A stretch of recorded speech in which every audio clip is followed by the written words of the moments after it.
In recent years, as we have been actively engaging in war, things the government used to do is now being done by private companies. Food, laundry, and housing were services provided within the military. Now we're in Iraq, you still need a lot of support mechanisms, and there's just not enough military infrastructure to do this. Private contractors come in and they fill the gap. Well, I saw contractors in Iraq doing anywhere from helping fix tanks, helicopter mechanics, pretty much any job that's in the military, there's a civilian contractor right there. There are over 100,000 private contractors working in Iraq, Kuwait, and the surrounding area. This war has been privatized to a greater extent than any other war in history. They're part of a multi-billion-dollar industry fueled by your tax dollars, an industry very much in need by the U.S. military. 40 cents out of every dollar Congress controls now goes to contractors. There's more than 20,000 private military on the ground. You have the second largest armed force in Iraq, or private security. They outscale the Brits or any other nation. Blackwater is one of the largest and most conspicuous security firms in Iraq, with about 300 employees there. Blackwater is staffed largely by retired U.S. military, including former members of the Special Forces. Scotty was told that he would be doing security for Paul Bremer, the ambassador, that he would just go everywhere Paul Bremer went, and there would be usually like 3 8-hour shifts. And that was fine with Scotty, because he didn't go over there to hurt anyone. He was there to protect people. Watch out now. I don't want you to get underneath me when I'm climbing. You might get hurt. Hey, Kelsey. He just had an incredible way with sports. Even as a small child, he was the best swimmer on the swim team. He was amazing. First time he ran away from home, I think he was 6 months old, and somehow he'd gotten the front door open and he was in his walker. And I'm getting ready for work and he's hauling tail down this hill, heading for the playground. And it just totally stunned me. And he was like that for the rest of his life. He was always running. Scotty went into the Navy on his 17th birthday. He loved being a SEAL. Oh, what's this falling down? As far as Scotty going to Iraq, he chose Blackwater because they had a 2-month contract. And Scotty wasn't going to have to be away from his kids very long. He needed to make some money.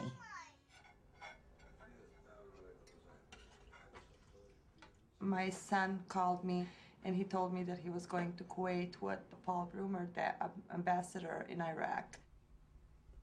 I still have little soldiers in a shoebox that he used to play with. Those were his favorite toys.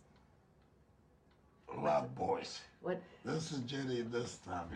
That's my favorite picture for, I'm talking, that's... And Jerry always carried it with him, always. Wherever Jerry went, he had that picture with him. That was my Jerry.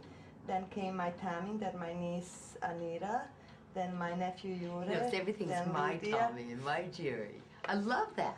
Well, he was, you know, he was the firstborn. Everything I knew about kids I learned with him, you know, and for him. The news came on the radio, and it said that there was an incident in Fallujah.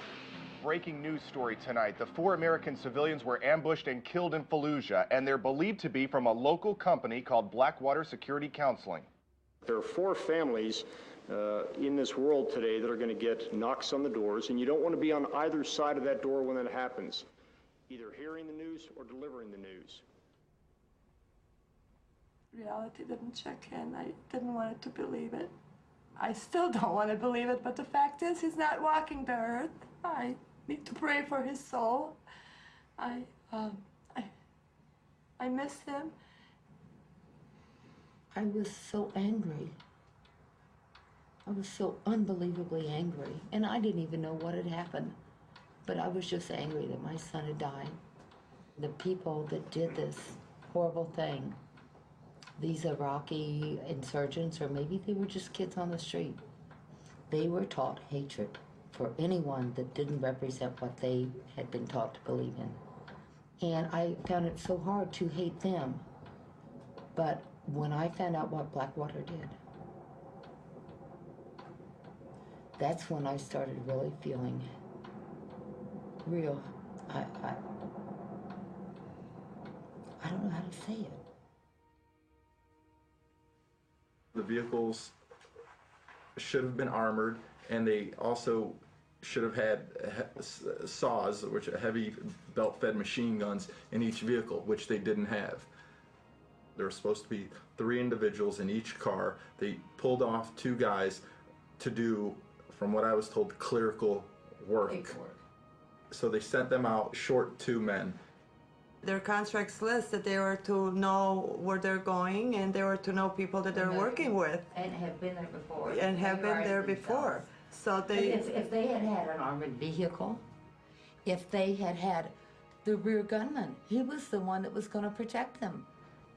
My son is not walking the earth because people that he trusted and worked for did not care about him. It was the mighty dollar. That's all that they cared about.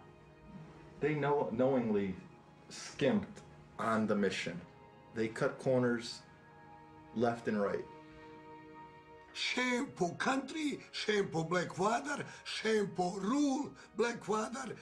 What happened to them while they were with this company, not the American military, this company, had responsibilities that they didn't live up to. And our family members died because of that.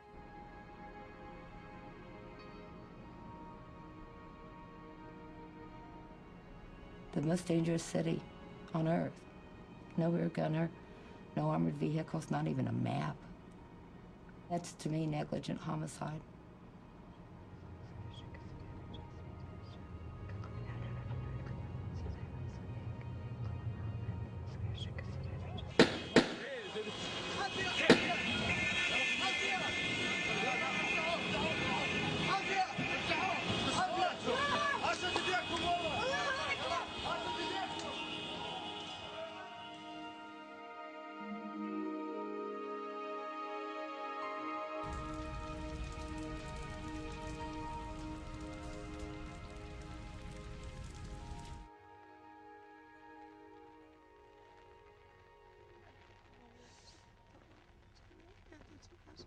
They were just numbers for them. Just people who they can bill for.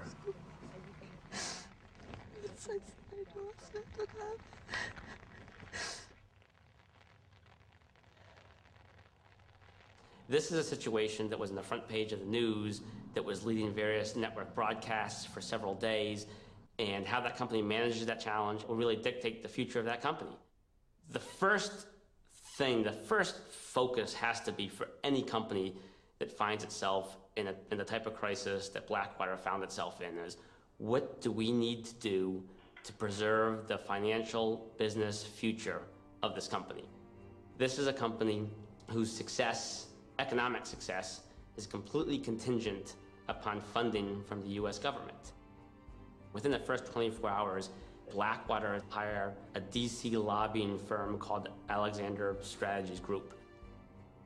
ASG is one of those small handful of firms in 2004 that was part of the Republican conservative club.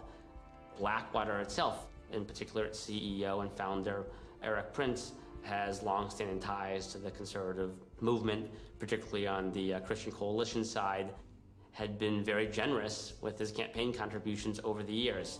He and his family contributed over $2 million to Republican candidates and the Republican Party.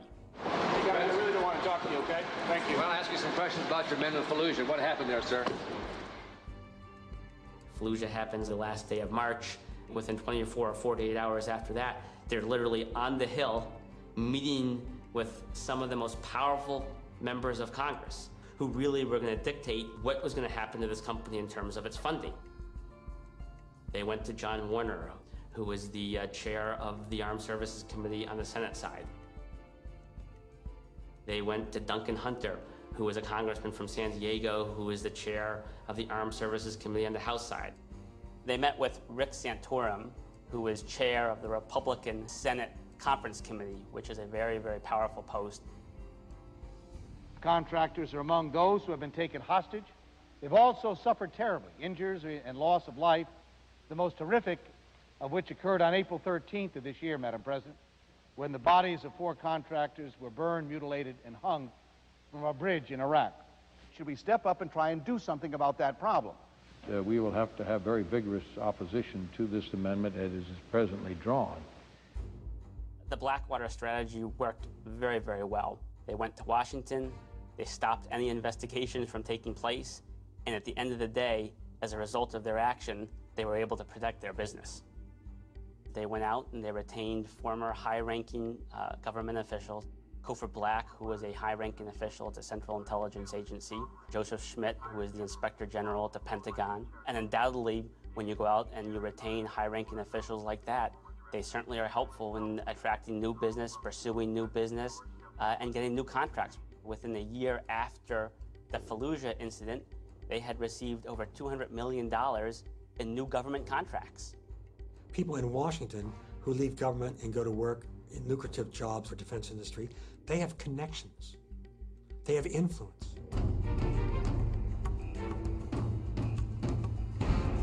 Business boomed. They just built a brand new headquarters. That's a big expansion. It's a rather big expansion, but it's needed. Certainly we've left room for growth. Right, 8,000 square feet in the original building, 64,000 square feet here. The company says it can assemble hundreds of battle-ready men, a small private army at a moment's notice. Teams of Blackwater independent contractors are deployed around the world.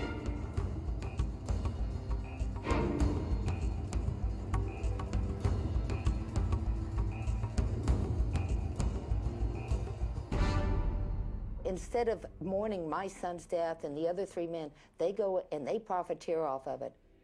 They were cutting every possible corner to make more money for them. In Iraq, most of the men aren't getting the protection.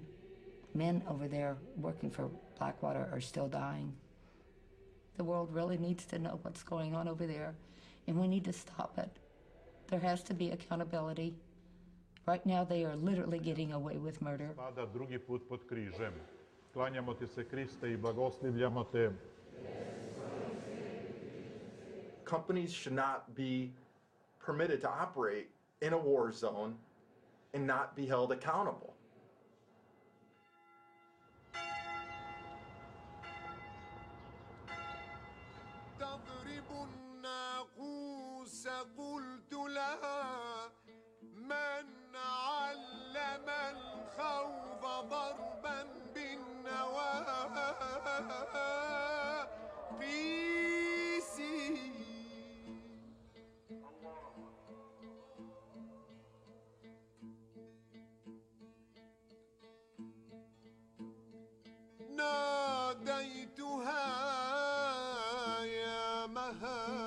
I was reading the Bible in Greek and Hebrew and studying those languages, and Hebrew sort of led naturally into Arabic. I was also interested in student loan repayment. I owed, upwards of $40,000 in student loans, which the Army promised to repay. The option available to me was to get a secret clearance and become an interrogator, and I agreed. This was pre-9/11.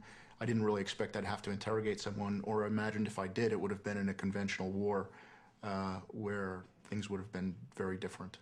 I found out in April of 2003 by a phone call. He said, well, the good news is, congratulations, you've been selected for promotion to Brigadier General. I said, well, that's good news. What could possibly be the bad news? And he said, well, the bad news is your unit, you'll be commanding, assisting the prisons experts with the restoration of prisons for all of Iraq. And they're already deployed. And I said, well, can I go? And there was just a second of silence on the other end of the telephone, and he said, you want to go?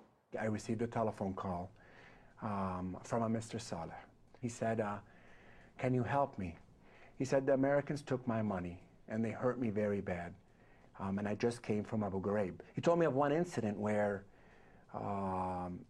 you know, he was stripped nude, and they tied a rope to his penis with 7 or 8 other men, and then they would, these were American personnel, he's telling me, and they would push one man, and all of them would fall, and they'd be joking and laughing and mocking him. I would ask him, who was doing this to you, Mr. Saleh? And he would say, well, there were 2 types of people. One was dressed some type of military personnel wearing the army.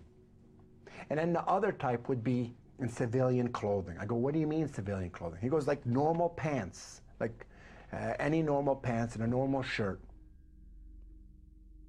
So that's the first time when it struck me that there's another element being involved here in Abu Ghraib, another type of person there. كان يوم أحد. يوم الاثنين كانت حالة من الفوضى ومن الإجراءات الأمنية الشديدة. يوم الثلاثاء اللي هو يوم اعتقالي ذهبت إلى عملي، مو عملي أنا، يعني كنا في موقع عمل في منطقة الحصوة، فأني أعمل في مجال الكهرباء. تم نقلي إلى سجن أبو غريب في بداية عام 2004 باليوم الأول من الشهر الأول لعام 2004. كان أكو شخص مدني واقف بيتأمر، يعني ياخذون أوامرهم من عنده اللي هم الشركات الأمنية. أدخلوني إلى الزنزانة، كبلوني، وتم خلع ملابسي بالقوة. يعني أسلوب من أساليبهم أنه القبض التناسلي للرجل يلفون عليه حبل ويجروه هيك مثل عملية الخنق. شنو الغاية من عندها؟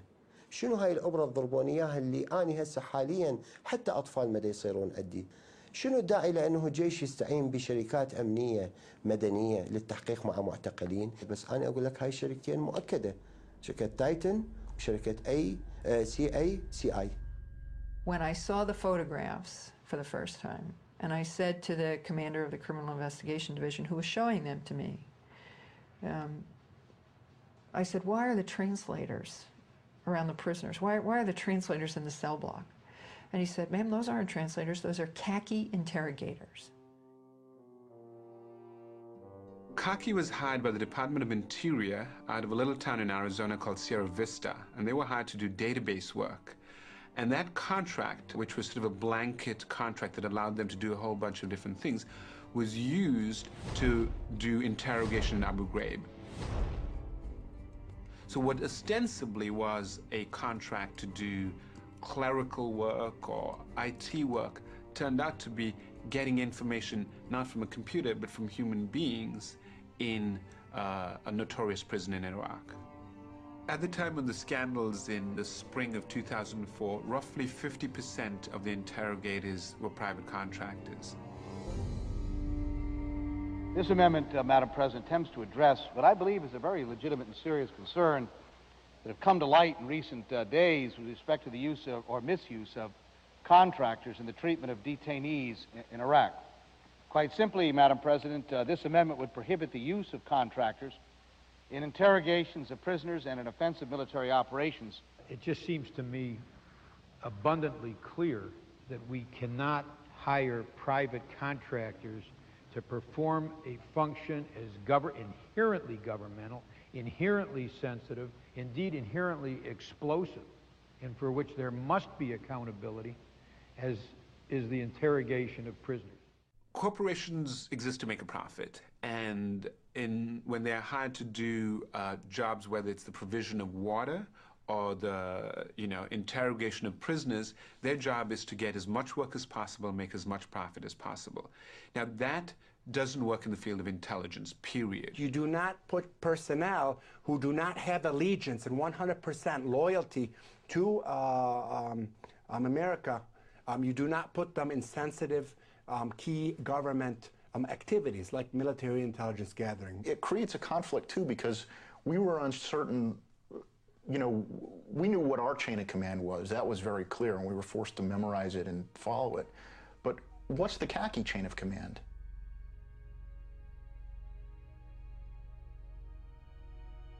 بفضل هاي الشركات السجون أصبحت معسكرات للتدريب على العنف. وفوجئت بالاعتقال، وبالفعل بعد يومين نقلت إلى سجن أبو غريب، ورفع الكيس من رأسي ووجدت نفسي أمام مجموعة عسكر مجندين يعني من دول المحققين عرفنا فيما بعد، مجموعة حوالي 8 أو 10 وولون علي يضعون البندقية بأماكن حساسة بالجسم، وبالإضافة إلى الضرب، وكنت أسمع به استغاثات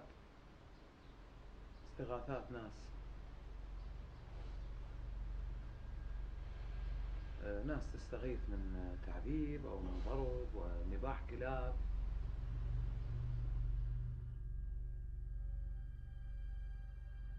There was a wink and a nod approach. We have these rules, you're going to follow them, but we're not going to spend that much time making sure that you're going to follow them. And if I don't know about what's going on, then I can, have plausible deniability. The contractor is safely in an office in the United States somewhere, so no direct supervision. And to just simply say, well, I guess they got out of control, I don't know where they were taking their instructions from, it seems to excuse all of them. I have reproduced an excerpt from the job posting as it was reprinted in the Washington Post on May 10th on the poster here behind me. And let me read it for you. It says, under minimal supervision, will assist, and goes on. Key words, under minimal supervision. In 2003, the Pentagon essentially panicked, and a very desperate Secretary of Defense did whatever he had to do very, very quickly to try to get more intelligence. If that meant running out and hiring a bunch of contractors who didn't know what they were doing and putting them wrongly into the chain of command of military intelligence, that's what they did. They were desperate.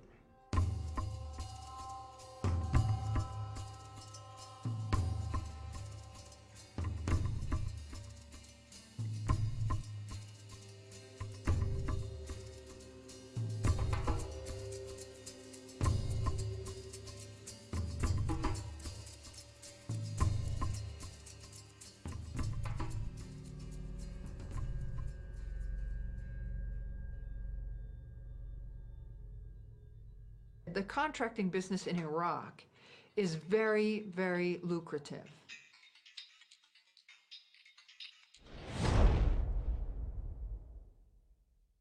There was so much money being given away over there to contractors. I mean, there were jobs that didn't even need to be there. We'd go into the tent to use our internet, and the woman who would put my name down to assign me to a computer would be a civilian contractor who was making 6 figures to be over there. Why is she there? Why are we paying this woman to do this? They threw so much money at these people they can't refuse. I mean, if you're a mechanic, you're making like 20 or 30,000. Someone offers you 100,000 a year tax-free to go to Iraq, and that's hard. I think that's really hard to refuse. They would very often sit down with soldiers, particularly from Reserve or National Guard, and say, hey man, what are you making, $3,000 a month over here? I make that in a week. You would talk about how, in 8 more months, I'm going to be out of here and I'm going to be making 140 grand. It certainly affected retention, because I don't know why any military person would re-enlist to do the same job when they could get out of the military and make 6 times the money and do the same job. There was a little phrase that we threw around, food for freedom, that if you wanted to get paid more, you should start eating more so that you'd get booted out for being overweight. And it's an honorable discharge, and it would boost your pay, your net worth by about 5 times if you were to do such a thing. And it worked.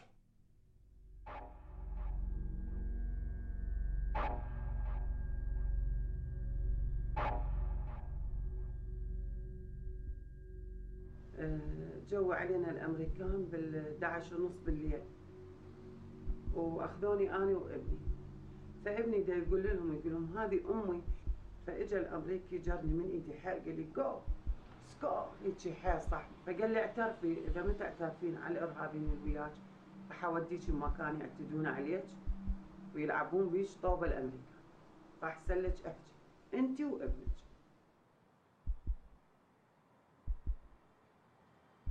I was getting really angry. I mean, especially because I knew that a lot of these prisoners that I saw with these injuries from abuse and torture really hadn't done anything. They weren't part of the insurgency. They were just picked up for no reason at all. We were interrogating taxi drivers and like pizza delivery guys.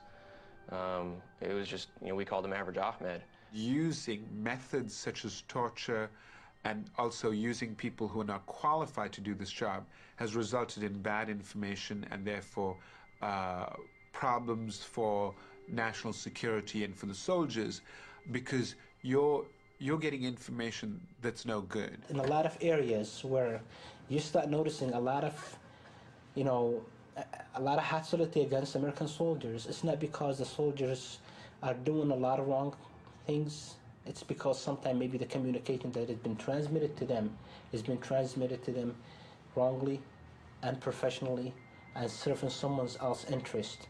These are Titan linguists. They were hired by Titan. Titan has long-standing contracts providing critical information technology and support services for some of our nation's most valuable defense assets. Under a contract with the U.S. Army's Intelligence and Security Command, Titan has over 4,000 linguists that provide invaluable mission-critical services. Titan is the company that provides the linguists and continues to provide the linguists throughout Iraq. They're the biggest provider in this business. They were so desperate to get people to fill these positions as translators that they were just hiring anybody that approached somebody and obviously had command of the English language in addition to the Arabic language or Farsi or whatever it may have been. There was people who maybe spoke the language, but it was broken, but could not read it or write it. And I'm talking about English here. And they were hired. They were never given a test. Nobody was given a test. I was never given a test. The test I was given was a phone conversation for a minute. Military trusted us. Military trusted Titan. Titan came and said, here's a linguist that we have hired, we have trained, tested, we put our trust in, he passed his security clearance, or he got some kind of a clearance. You should trust him in everything he does, everything he say. I did work closely with Titan all year long while I was in Iraq. And I can say that a lot of the translators weren't trained at all. I don't know what kind of training they received, but they were terrible at it. There was no managers, there was no supervision, there was no training, there was no follow-up. There was whatsoever a system of evaluation of what linguists are doing or what they're doing, even a system of if these linguists really translating or doing, or really are they translating or giving their opinions. Titan made the big bucks and hired the most incompetent people most of the time, did not follow up with them, did not really know what they were doing. Probably as a result, a lot of people got hurt, a lot of people got killed, American lives got lost because someone wants to make money and wants to have a fat check in his pocket.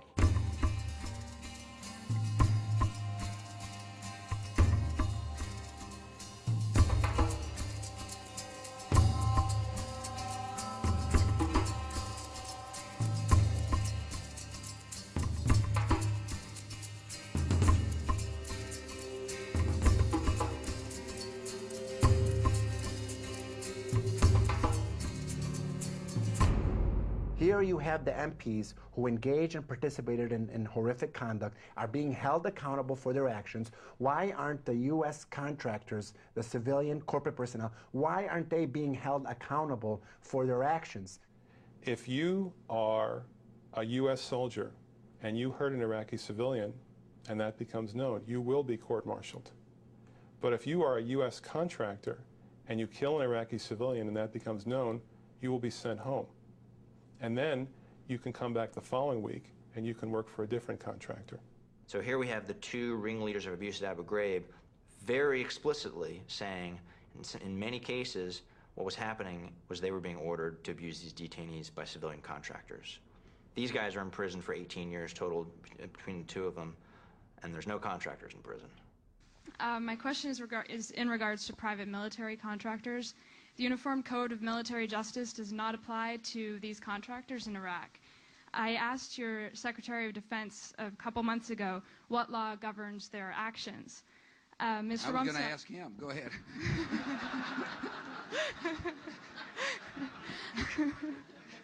Help. Well, I was going to pick up the phone and say, Mr. Secretary, I got an interesting question. This is what delegation, I don't mean to be dodging the question, although it's kind of convenient in this case, but never. I really will. I'm going to call the secretary and say, you brought up a very valid question, and what are we doing about it? That's how I work. Thanks. Yes, ma'am. Are any of these allegations being investigated? My recollection is, and I think it's okay to say this, is that the investigations are ongoing. Yes, sir. And that time will tell.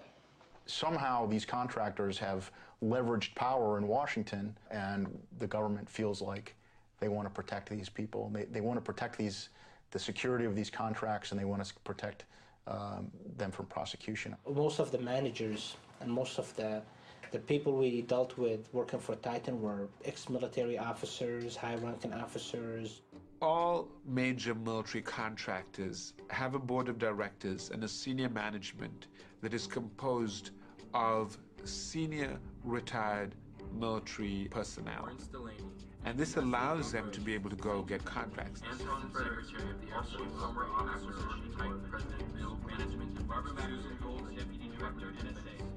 Washington is a phenomenally incestuous place. Retired senior officers, Capitol Hill staffers, and defense industry. You know, the usual suspects come back again and again.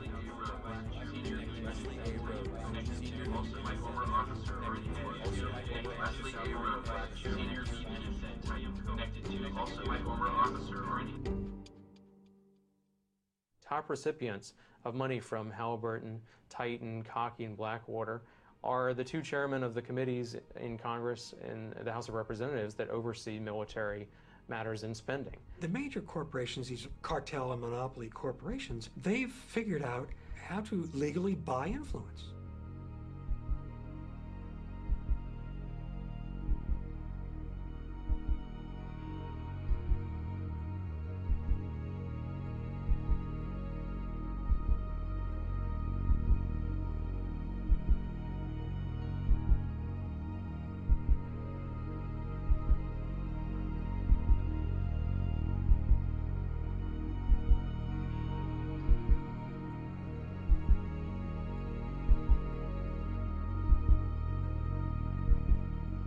I would echo the words of Pope John Paul II. Profit by itself is not a sufficient motivation for business endeavors. You're operating in the realm of greed. You're not operating in the realm of morality. I went to Iraq and I came back. What was so heartbreaking was that I found that we weren't always the good guys, and it was very disillusioning for me. Because I'd grown up with this dream of America, what America was. And when I saw that dream at Abu Ghraib and what it had become, I felt heartbroken. I felt like I didn't know what it was to be an American, because I saw what I had thought America was, destroyed and disgraced.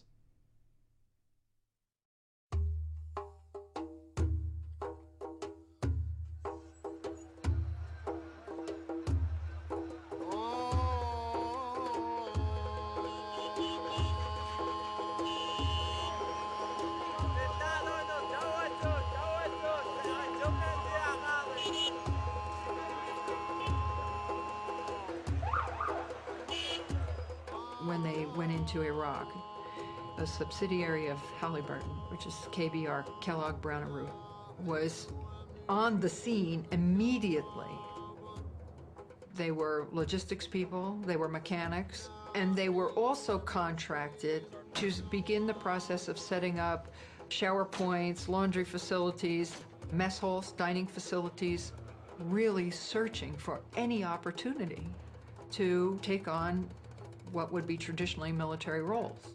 When you use these contractors, you gain a lot of efficiencies, you gain a lot of expertise and specializations.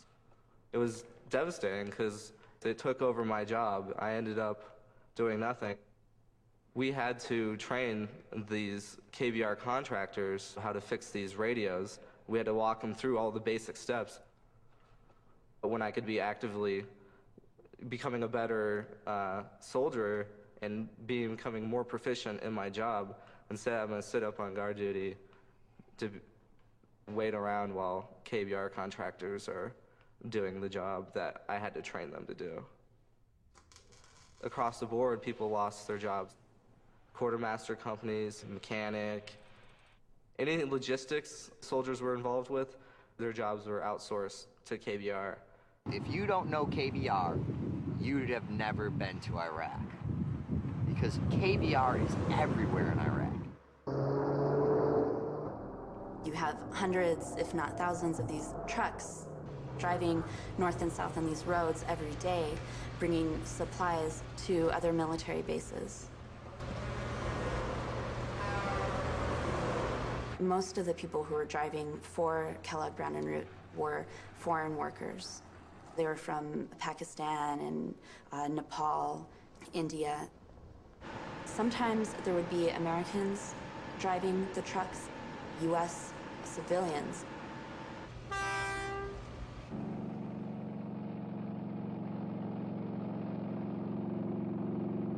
I heard about the job through another truck driver friend in Calexico, California.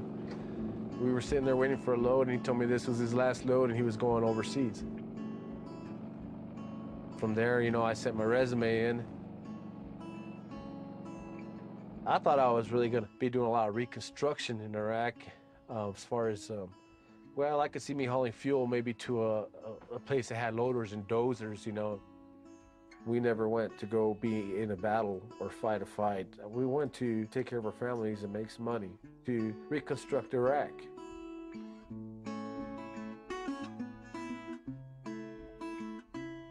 Tony and I met in '79 at a Halloween party. It was kind of a blind meeting, and we're married less than a year later. His brother was in the Navy, and so he always wished that he had done something like that. But he's just a good old boy. He thought it was such a great cause to go and help rebuild, and got a job with Halliburton, and he was going to go drive a truck in Iraq. Within a month, he was there.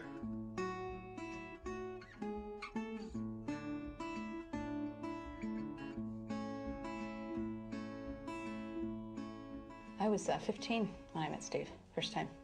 And a good friend of ours introduced us at a fair they had, and we hit it off. He got out of the fiberglass business in Michigan and eventually ended up truck driving.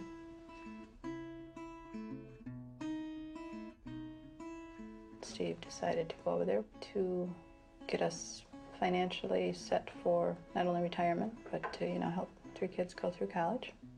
He would take on anything if he thought that it would benefit his family. He wasn't military. He was non-combatant. He was a driver. He went over there to help rebuild Iraq. And that's what he wanted to do.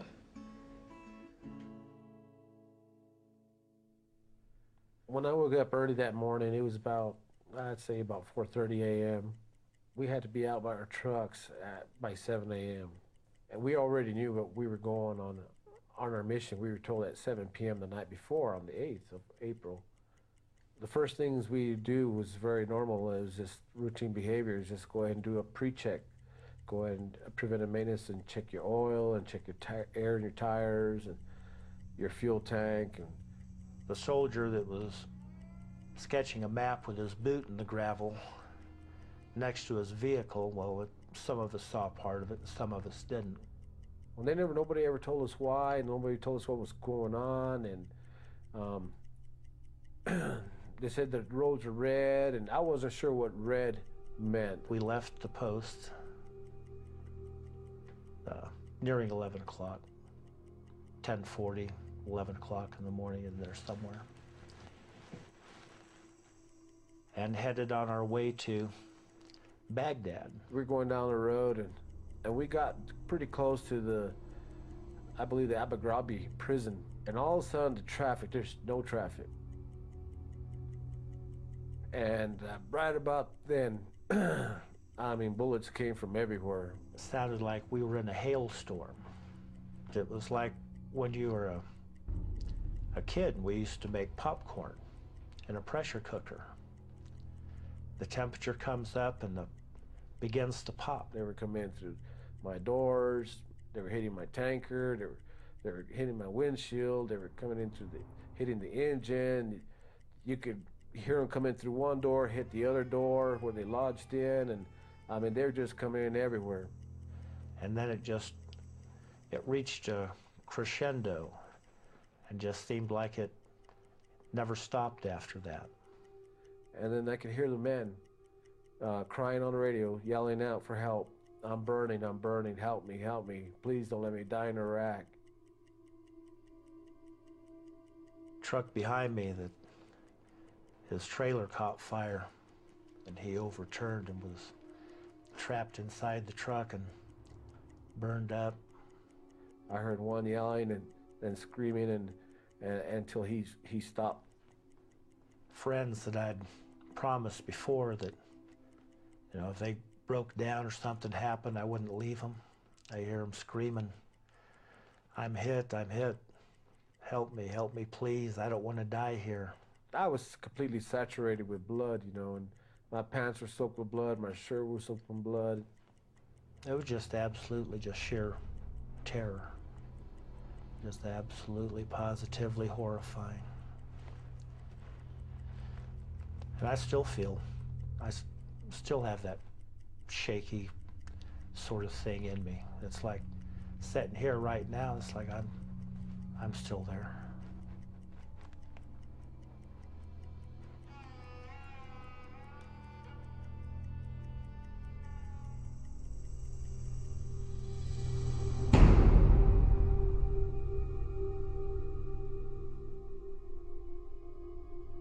The mutilated bodies of 4 people were found west of Baghdad, near an area where a U.S. fuel convoy was attacked on Friday. After that attack, 7 Americans were reported missing, including contractors working for Halliburton, a company that supplies fuel and other supplies to U.S. troops. The families were notified today of the discovery. Halliburton did release a statement saying, quote, "We at Halliburton are saddened to learn of these deaths and are working with authorities so the families can begin the grieving and healing process." 2 U.S. soldiers are missing, and also Thomas Hamill from Macon, Mississippi, an American contractor for Halliburton. Saturday, April 10th, one day after I got the first phone call from Halliburton and KBR. Steve, when you get back to base, please call me. I got a call yesterday saying that you are missing after heavy fighting and more attacks. You and 9 others. To sharpen. And what are these rocks called again? I forgot. Dad told us, but I don't remember. Like shale? I'm not sure. I just turned 50 and it's hard to have to, you know, reinvent yourself like you're a teenager again. When all your dreams go and plans go out the tube. So, he was definitely the love of my life. He firmly believed that KBR and Halliburton were going to keep him safe. I mean, he truly did. He was very positive about that.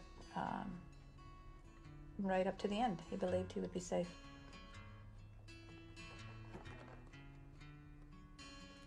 He wasn't much of a writer, that's for sure. His journal's empty.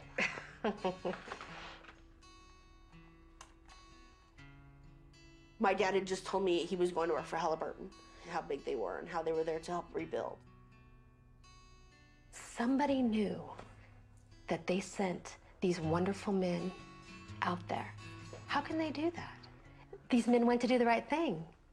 So, bottom line, they were totally taken advantage of. Well, I trusted the company. I trusted them. Now, this is a Fortune 500 company. I just don't believe they would send me down a road that was closed or was going to have hostile activity for sure.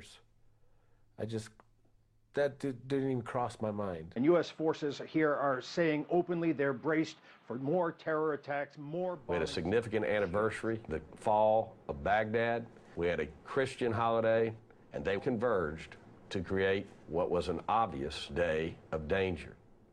Halliburton and KBR had news from multiple sources, including multiple sources in the military, that the roads that day were under active combat operations and were black, closed, and or red. No civilians. There were sitting ducks out there in military trucks on that day. They told us we couldn't wear camouflage or anything that made us look like military. The point was clear that we were not soldiers and we were not to behave like soldiers. He couldn't even wear a camouflage shirt on base, let alone driving a military fuel truck out in, the desert where there was a war around him. Why would they send this convoy in camouflage trucks down that road in the middle of battle? It's about contracts, I believe, fulfilling a contract and replacing us if we died. There's a lot of different contracts being offered out there, and Kellogg Brown and Root wants most of them. If they could have them all, they would take them all. And they wanted to continue doing business with the Army, whatever the risks were. It was nothing but the money. There's no duty, honor, country among anyone at Halliburton KBR. Halliburton, KBR, some of these other firms over there are staying over there and continuing to make profits, big money, and people are just at the cost of human life. Their contract with the Army provided them literally billions of dollars of revenue every year, that the contract profit and the contract profit that they made became more important than the lives of the men that they hired. I think we're talking about what's right and the fact that you sacrificed our loved ones for your profit. KBR kill, bag, and replace people. They tried to do it with us, and they killed my friends, as far as I'm concerned, and they tried to kill me. I know they know. This is a case about Halliburton and KBR trying to make a profit at time of war and using civilians in an improper fashion. Halliburton is in charge of seeing that these men and their employees are safe. Sent these men out on April 9th and they knew that there was more than a good chance that they would be killed. When people talk about, oh, they gave their lives or this thing, and I can assure you that they did not. They were stolen from them. They were screaming and didn't want to go. And there wasn't anything great or glorious about the whole obscene ordeal. They didn't die, they didn't pass away, they were murdered. KBR got billions of dollars worth of contracts in Iraq without a bidding. Halliburton got the government contract without competitive bidding.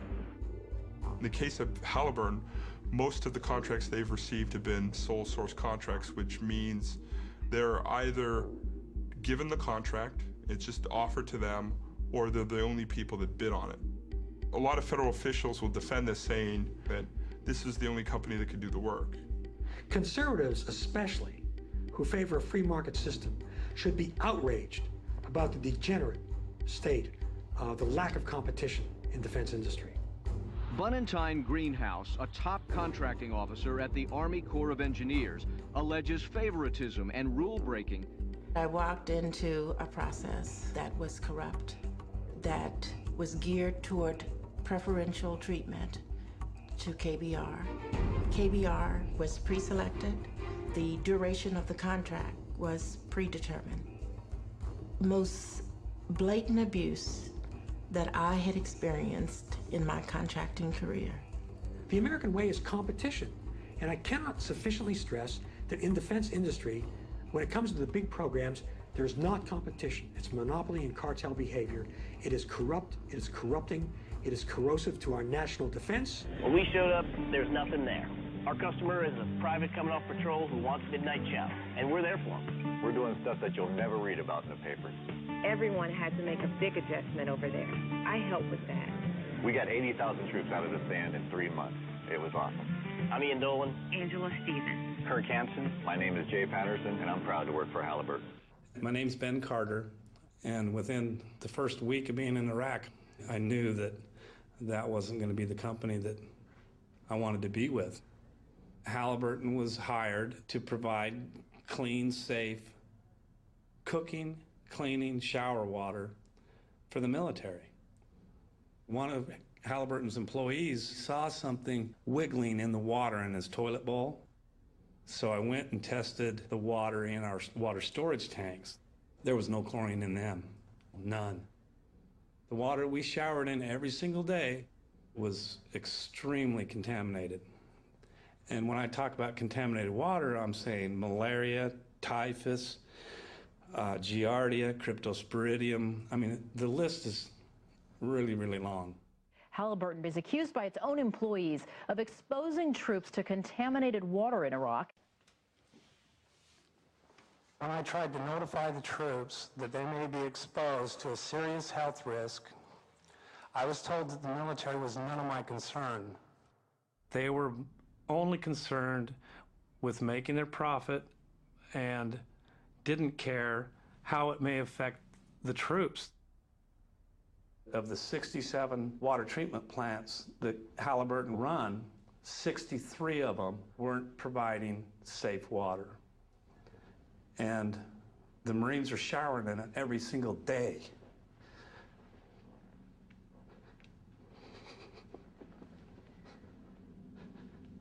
Sorry.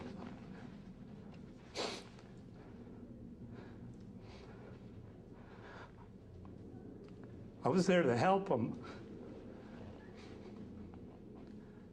There's a lot of soldiers over there. They might come home without a bullet wound, but there's a lot of them that are going to come home with pathogens in their blood because of Halliburton. And they don't even know to get tested for it unless somebody tells them. And I'm sure Halliburton is not going to be the company to tell them. When I joined Halliburton, I knew I was going to work on some big things. We put out a few fires at work. Once ran into a small challenge of getting some supplies to our troops. But the biggest thing, serving our troops good old American food. So they'd feel just a little closer to home. How come you don't go to the chow hall? How much time you spend online? At least an hour. An hour for food? An hour in the sandstorm for food. Tell me about that line over there. What line am I looking at right now? That line is for the chow hall, where you eat. Several times, dining halls were attacked. All it takes is one Iraqi that's an insurgent, and because they knew what times we were going to eat every day, they knew when to expect to hit. And that happens because KBR won't go to a 24-hour feeding schedule where they just always have food ready. They won't do it because it saves them money. Because they get paid by how many soldiers they feed, not by how many soldiers they save. Feeding the troops. The Pentagon has found some serious problems with Halliburton's work on that contract as well. Pentagon auditors found that a Halliburton contract to provide food and housing for American troops had a staggering $1.8 billion in unsupported costs. It was all a scam. Halliburton was charging $45 for a six-pack can of like Coke or Pepsi that they give us and the military free in the mess hall. Now, these sodas were made right there in the desert. It's not as if they were brought over from the United States. These sodas were made with Arabic wraps, you know, Coca-Cola, Pepsi-Cola, whatever, right there in the desert. So it's not as if they had an exorbitant transportation rate. They had the little mobile units that we had to put our clothes in, like a net duffel bag. Halliburton charged the government $100 for every bag of clothes they washed. Whenever we got our laundry back, it felt worse than when we turned it in. Everything was still grimy. I stopped taking my laundry into KBR, and instead, I was washing it in the sink. And I was told by my chain of command that I was not allowed to wash my laundry on my own. I had to take it to KBR to have it washed, even though we all knew that they were doing a horrible job because they get $99 a bag for a bag of laundry that I could do at home for $3. A legal way of stealing from the government or taxpayers' money. The Pentagon audit released last night that found the company is overcharging taxpayers. Halliburton Company billed taxpayers for its contract work in Iraq. It is your money that's being used. These contracts are managed under a system called Cost Plus, which is the opposite of trying to save money. It guarantees that everything that you buy will be paid back and reimbursed if it's seen as justified, and you'll be given a profit in addition. A cost-plus arrangement that critics say leaves little incentive to save. The more taxpayer dollars Halliburton spends, the more Halliburton makes. Cost plus encourages you to run up the cost of a program because you are going to get a percentage of the end result. And so there's no incentive to stay at Motel 6. Stay at the Ritz-Carlton in Qatar, folks.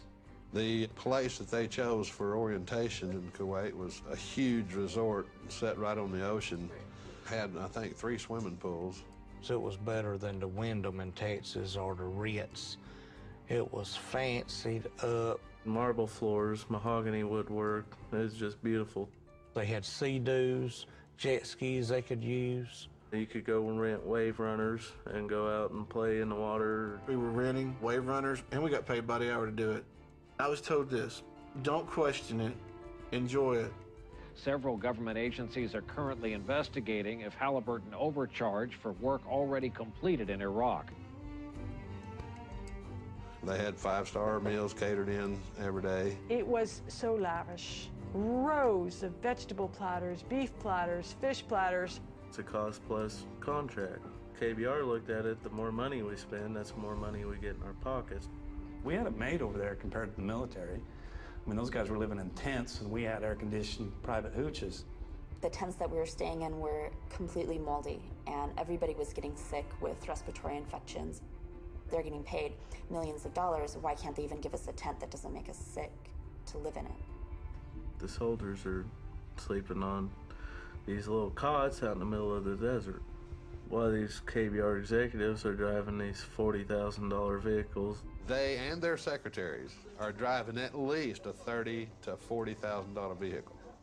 This secretary lives in this complex, eats her meals in this complex, has her laundry delivered to her, has no reason to go anywhere at any time, but has a brand new top-of-the-line Ford or Chevy pickup with everything imaginable on it that you could put on it.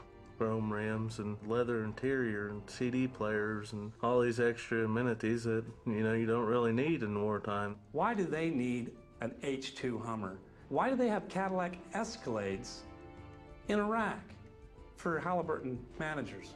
What is the purpose? One invoice that I saw was for about $7,000 for 1 month for a SUV on a lease. It was a 3-year contract. Comes up to roughly $250,000. A vehicle that you and I could purchase at the local dealership for probably top of the line $45,000. And the taxpayer paid $250,000 and never did own the vehicle.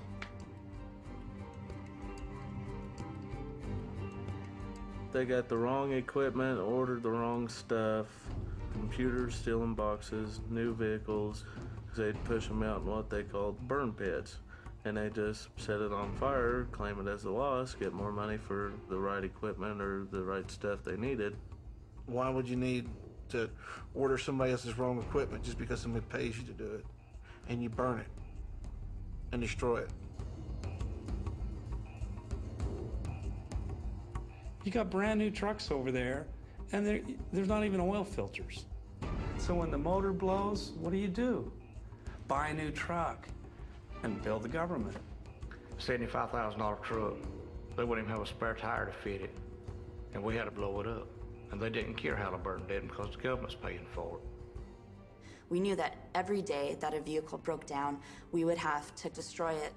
And these are maybe $80,000 vehicles, maybe $100,000. They're expensive trucks. We're burning fuel in front of Iraqi people. We're not really doing anything to help, and we just have to follow the orders. As a truck driver in the mail department, they'd send me to these cams with 1 bag of mail. That's risking my life just to deliver 1 bag of mail. Escort entire convoys where every flatbed truck was empty. The allegations come from 12 truckers complaining that the company was wasting government money by running empty trucks on the convoys and billing the government for them. And it seems senseless to travel up and down the road and taking a chance of losing your life when there wasn't no purpose in it. when you went up empty and you come back empty. The allegation. I went to make a better life for my family. I always have a roof over their head, not have to worry about where their next meal's coming from. It wasn't that fun with him gone. We missed him and all that stuff. I couldn't do stuff with him. Didn't have nobody to throw a baseball with, did you? Or to go take you fishing. Your mom was scared you'd fall in and get drowned, wouldn't she? Yeah. I went over there and I got my health messed up and got shot, bricked, knocked out, and everything else. I felt like not only I can make a decent living for my family and better myself, but I'll be doing something for my country, you know what I'm saying?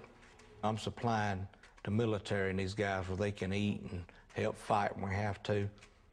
But then, you know, you're looking and you're going up and down the road empty. Halliburton's charging the government for every camp they go by. And your buddy's getting killed for no cause at all. Not even as much as a Band-Aid on the truck. That's how Halliburton was making their killing, making their money. Is a legal way of stealing from the American citizen and the military. Halliburton is accused of hundreds of millions of dollars in improper charges. Pentagon auditors have found potential overcharges of $61 million.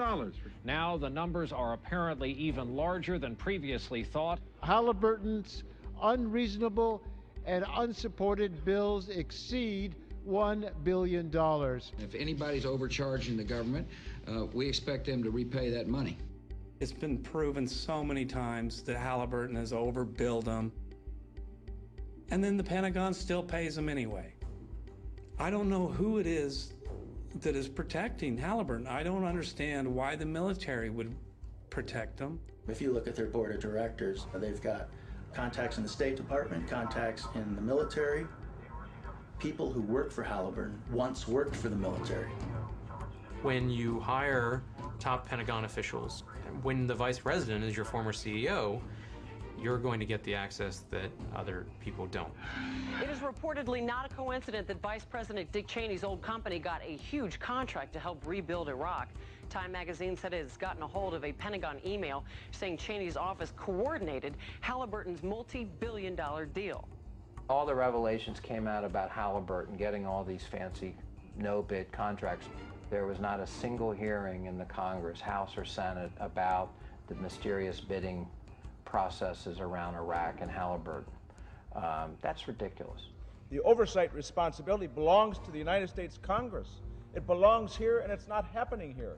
The Senate should spend a little less time advertising allegations of wrongdoing and spend more time talking about what is going right. If anybody believes that the contracts handed to Halliburton for Iraq weren't, the moral equivalent of insider trading, man, I've got an ocean in the middle of Kansas I'd like to take you surfing on. It's just phenomenal. Of course they were insider deals. Of course it was payback for old friends and political supporters and campaign contributors. They're very strategic in how they allocate their political contributions. You'll see most of their money going to the committees that oversee military matters and funding for it.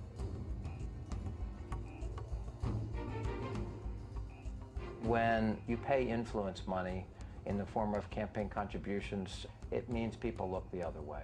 The U.S. Army announced today it signed a new contract with a unit of the huge contracting firm Halliburton. The military fights for the guy next to you or the guy in the next foxhole who you've trained with, slept with, ate with, spent all your time living with and working with. From the corporate side, it's a question of where's the next contract coming from? Halliburton's stock has quadrupled in value since the war began, and taxpayers are being ripped off. The people in charge say we want to give to contractors because they can do it cheaper. Well, lo and behold, the evidence is now coming in and it isn't cheaper, and we're not actually getting what we're paying for.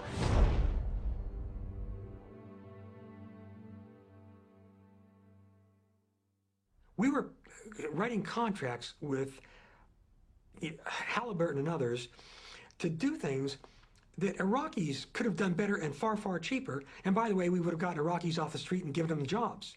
Let us stop the war profiteers. Let us say no to them, and let us say, if you continue to, you're going to go to jail because that's where you belong. My amendment would stop them. There hasn't been a single major piece of contracting oversight legislation passed by the Congress since the war began. Not even a significant amendment has been passed, despite all the enormous amounts of fraud and waste and abuse. There needs to be a special committee established, a bipartisan committee, to take a look at waste and fraud and abuse. The amendment is not agreed to. The amendment is not adopted. And the Leahy amendment is not agreed to.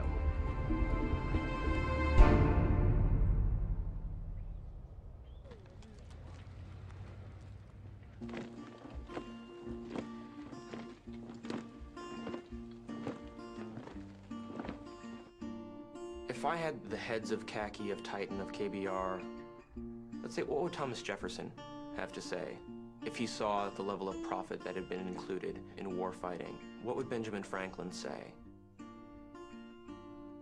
The government of the people, by the people, and for the people is really of, by, and for the companies that are getting the contracts.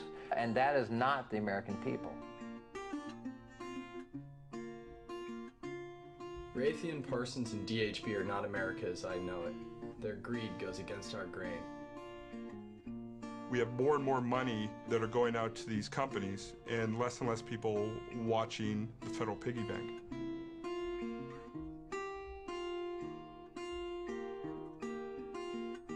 We need greater oversight in this war, even more than in past wars, because this war has been privatized to a greater extent than any other war in history. I voted for some of these people, okay? Let's see what happens. And let's see if anybody gets in trouble for this. Let's see how many people go to prison. Let's see who loses a contract over this. I know we have a battle ahead from Lockheed Martin to Dynacorp and Bechtel. The profiteers are not going to easily transform into patriots. The people who have the money, the people who are making a profit, have a lot of power and a lot of money and a lot of influence. And so I think it will really take something big, a big movement here in the United States. You know, I love my country. I'd stand behind it. I'm concerned now in a way probably that I've never been concerned before because I don't like what I'm seeing. America's become a powder keg, I think, and it's just waiting for match.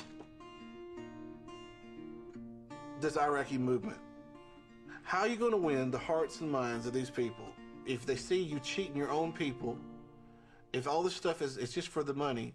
Before we can point the finger at anybody else, we need to get the cinder out of our own eye, and we need to clean house a little bit.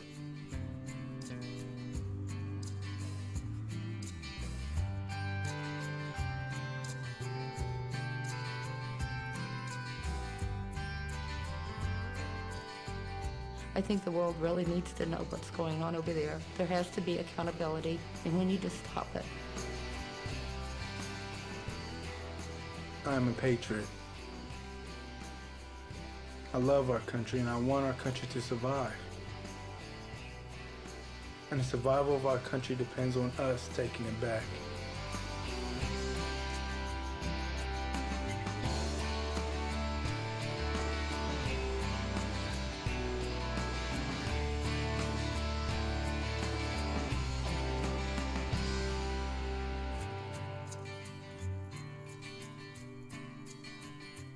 As it all comes around, these angels are watching over you and I.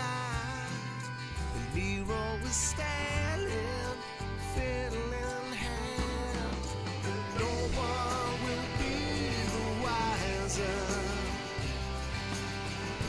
I hear the bells are tolling.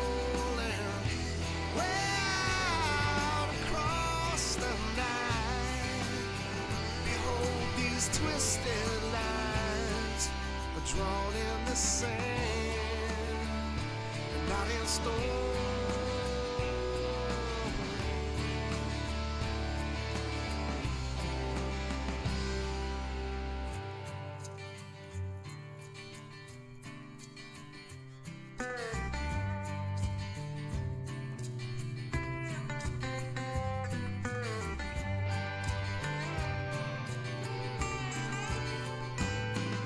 sun goes down, a glimmer of redemption lifts across the sky.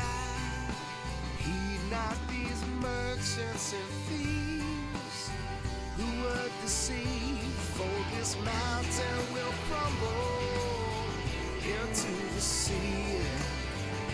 Hey, I hear the bells are tolling way out across the night. Behold these twisted lines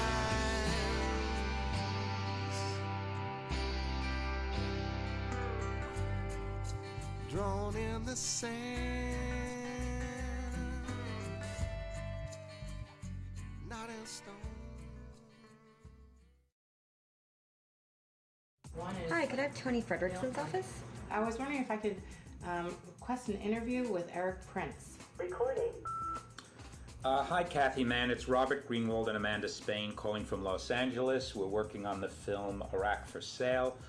We want to get Mr. Frederickson's perspective. We're really very anxious to have Halliburton and Mr. Lazar in the film. Yes, Robert Greenwald and Abby Hurwitz here. We've discovered, frankly, quite a bit of very troubling material.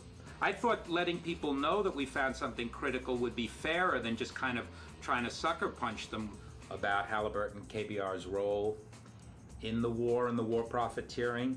We'll put the whole transcript from the interview up on our website. Hi, Angela. How are you? This is Abby Hurwitz. I left a message with Lindsay Taylor last Friday requesting an interview with Eric Prince, and I was wondering tomorrow.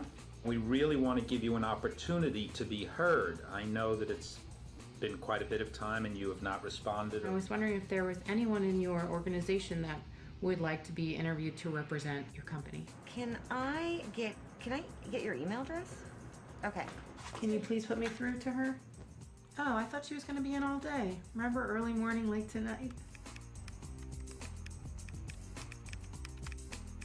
This is my third call to Titan. This is Robert Greenwald and Amanda Spain calling from Los Angeles. I think we talked to you yesterday. Permission to make a documentary? Yes, Jody Brown, it's Robert Greenwald and Amanda Spain calling again. It's Wednesday, July 26th. We've been emailed 5 or 6 times. And that's to get an interview with Mr. Frederickson?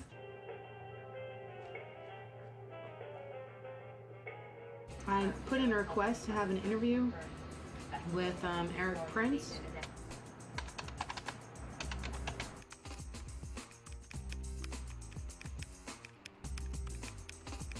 We're just about at our deadline here. The reason why I keep calling is because we're kind of under some time constraints. I guess Kathy Mann's unavailable till Thursday, and someone's going to try to reach Melissa Norcross. Eric Prince is not available. Hello, Mr. Prince. This is Robert Greenwald and Abby Hurwitz. I've emailed her like 5 or 6 times. The month of calling and emailing and talking has gotten us nothing. Jody Brown, it's Robert Greenwald and Amanda Spain calling again. Our film is going to wrap soon. We could interview Mr. Lazar tomorrow, Wednesday, Thursday, possibly even Friday. We still have time to interview Mr. London. We could do it in the next couple of days. Oh, okay. I got you. Is that just a way of saying you don't want to have anything to do with it? Because saying you can at this time over a period of a month just leads us to believe either you don't want to do it or there's something you don't want to say. We don't know what it is. Would you do me a favor for my boss? Will you just write that to me? Will a day make a difference? Will a week, a month, a year, 5 years? Okay, so y'all are saying no. So you were definitely going to turn it down? No. No. They said no.